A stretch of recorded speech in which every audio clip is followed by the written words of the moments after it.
show you how great I am. I'm gonna float like a butterfly and sting like a bee. I am the king of the world. And I'm better now. I'm experienced now, professional. I done something new for this fight. I done wrestled with an alligator. Fast. Last night I cut the light off in my bedroom. Hit the switch, was in the bed before the room was dark. I'm so mean, I make medicine sick. I am the greatest. G5 Jeff TV, hit the subscribe button, hit the like button. Please share this video, support your boy. Support good content at all times. All social media is in the description box, and please hit that bell icon so you can be notified when I drop that heat. I seen this question on Fanon's channel. Big shout out to Fanon, big fan of Fanon's channel. Go subscribe to his channel. And he was talking about Oscar De La Hoya and him basically stating that the doping violation that Canelo had with VADA wasn't going to affect his legacy.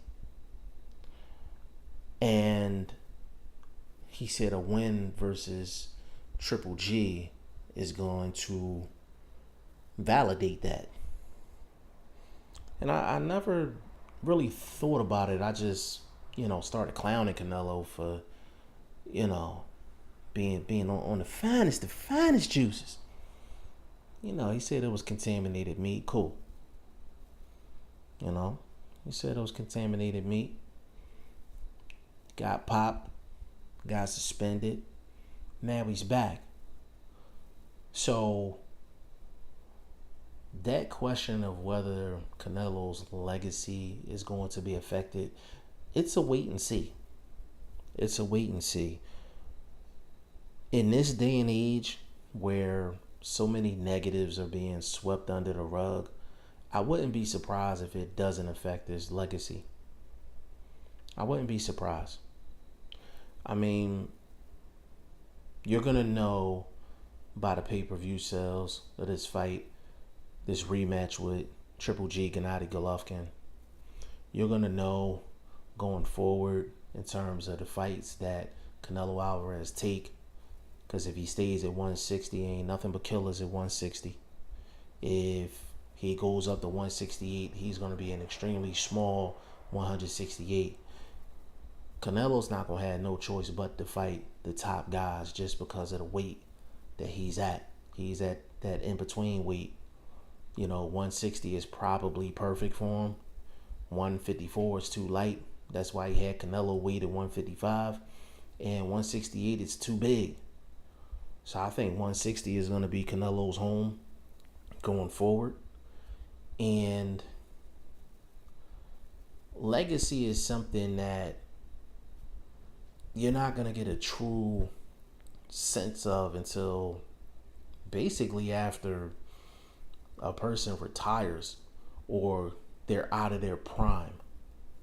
Canelo is in his prime, and he's going to be in his prime for a while. So the positive drug test from VADA, it was a big blow to Canelo. And you see people making videos all the time about how Canelo physique looks different and things of that nature. And I haven't really taken a close look at that. I mean, his physique might have changed a little bit. He may not be as bulky, but, if he's been eating the quote-unquote contaminated meat for a long time, then, he's going to bulk up. So if he stopped eating the contaminated meat and he's eating oatmeal and drinking smoothies and stuff like that, then the mass is going to come off a little bit. Hey, I get it. But we're talking about legacy.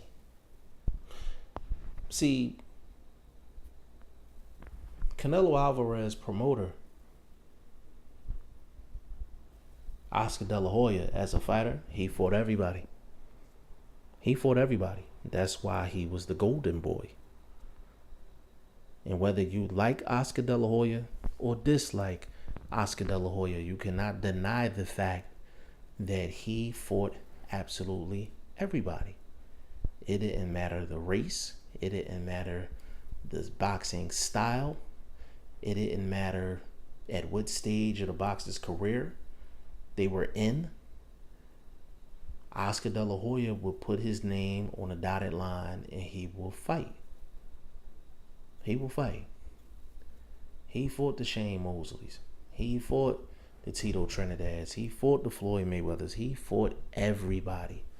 So even with Oscar De La Hoya having his personal demons with him after boxing, from the drugs to the, the pictures and things like that, it still doesn't take away from his boxing legacy, because he fought everybody. But then on top of that, Oscar De La Hoya was never popped for drugs, but drug tests were not really not as big of a topic back then as it is right now. So I will say that, and I will factor that in. But Oscar De La Hoya boxing career is cemented because he built something great. And part of the reason why he built something great is because it wasn't based off of it wasn't based off of him being undefeated like Floyd Mayweather. What Floyd Mayweather did, it's kind of a gift and a curse. You know what I'm saying? 50-0, just perfect, undefeated, perfect record. Just carried that perfect persona in terms of inside of the ring.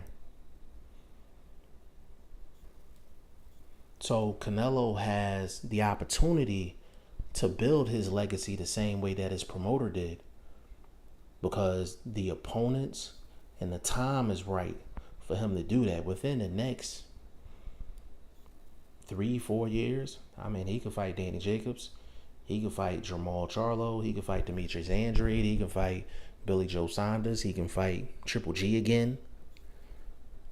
He can go up to 168, go get some action at 168. It's guys like Jarrett Swift Hurd, Jaime Munguia might come up from 154 to 160 to come see him. It's a lot of competition for Canelo Alvarez to build his legacy to the point to where you forget about the positive drug tests from VADA. So do I think Oscar De La Hoya is right? If he plans Canelo career the way that I think he's going to, then it may very well not be a factor for Canelo in terms of his legacy. Canelo will continue to be the cash cow. Canelo will still be considered one of the top names in the sport. And Canelo Alvarez is skilled enough to go up against all of those guys and hold his own.